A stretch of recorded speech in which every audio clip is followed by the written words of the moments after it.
Goeienaand en welkom by die Weersentrum aan die einde van nog 'n warm dag oor die noordelike gebiede. Vandag het donderstorms opgesteek oor die Noord- en Oos-Vrystaat en ook die Hoëveld.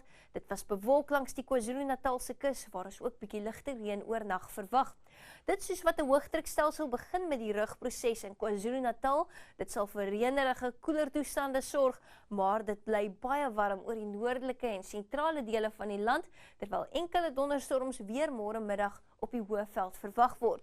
Die Suid-Afrikaanse Weerdiens waarsku teen 'n hoë brandgevaar oor 'n groot deel van Suid-Afrika as gevolg van warm, droë en winderige toestande. Môre is die laaste dag van die hittegolf in Gauteng, maar ook die warmste, en 'n hittegolf toestande duur voort in die Vrystaat, Noordwes en die Noord-Kaap tot die naweek. In KwaZulu-Natal verwag ons koel, reënerige toestande langs die kus, maar dit gaan nog baie warm wees met donderbuie oor die binneland.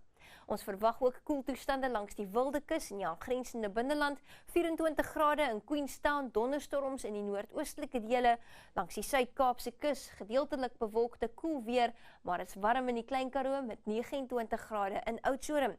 In die Suidwes-Kaap 31, in Woester 25 in Kaapstad.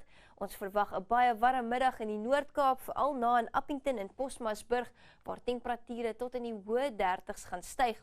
Oor die Wes-Vrystaat 37 grade in Forest Smith, 31 in Bethlehem en ons het enkele donderstorms in die omgewing van Harry Smith, maar 'n baie warm, droë, winderige dag lê voor in Noordwes met temperature na aan 40.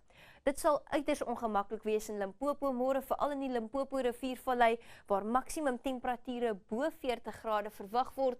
Enkele donderbuie tot en met Polokwane, enkele storms word ook in Mpumalanga verwag en dit gaan bloedig warm wees in die Laagveld voor koeler weer teen Vrydag. Donderstorms is wel môre middag moontlik in Gauteng, maar dit gaan eers uiters warm wees met 'n maksimum van 38 grade in Pretoria en is nie enigstens koeler in Namibië nie, waar temperature ook bo 40 kan styg in Mariental.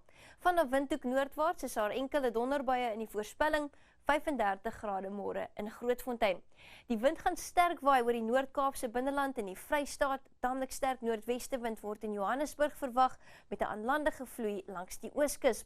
Teen Vrydag is dit bietjie koeler, maar steeds baie warm in Gauteng met enkele donderbuie en ons verwag Saterdag koeler toestande oor die oostelike gebiede, maar dit bly bloedig warm in die Noord-Kaap. Dis al vanaf die Weersentrum, geniet die aand.